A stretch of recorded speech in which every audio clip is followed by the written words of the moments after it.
So I had a couple interesting things happened when I ate some bad soup last week, right? Ate some bad soup.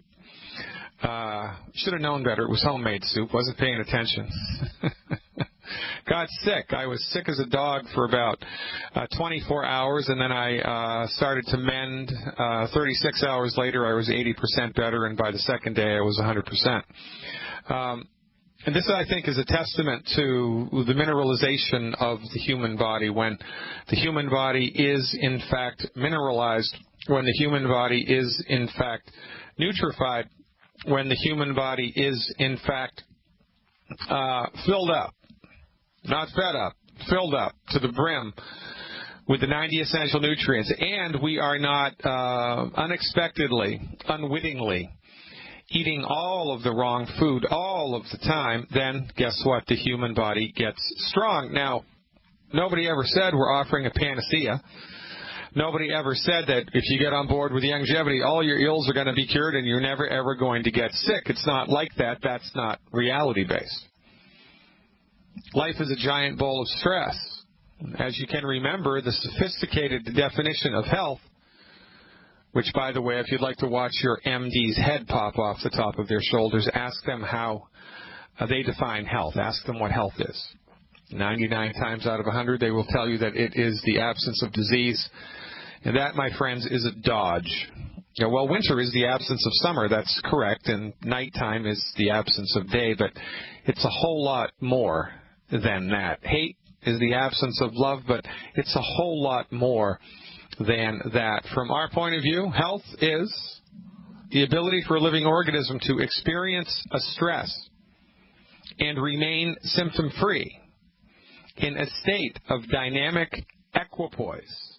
In a state of dynamic equipoise. So what does that mean? Well, life is a great big bowl of stress. You walk down the road of life, man.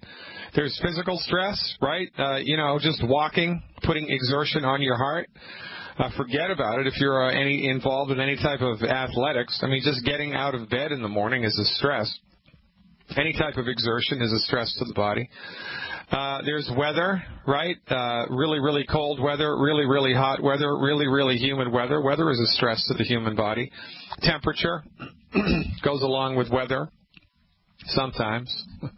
You can be indoors and be stressed by the temperature if your air conditioner doesn't work or if your heater doesn't work in the middle of the winter time.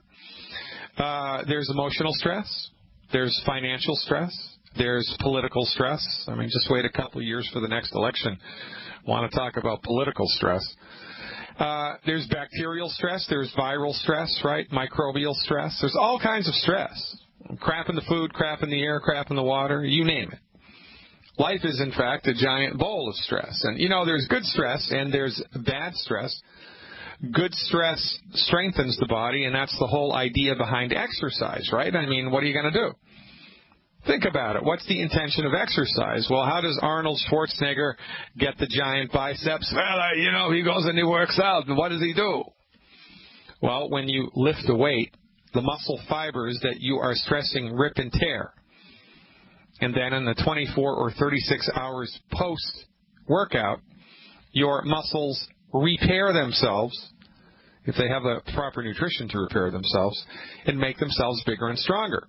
Broken bones are actually stronger than the bone that surrounds them. Once the bone heals, the area of the break becomes the strongest part of that bone, if everything has gone according to the master plan of nature.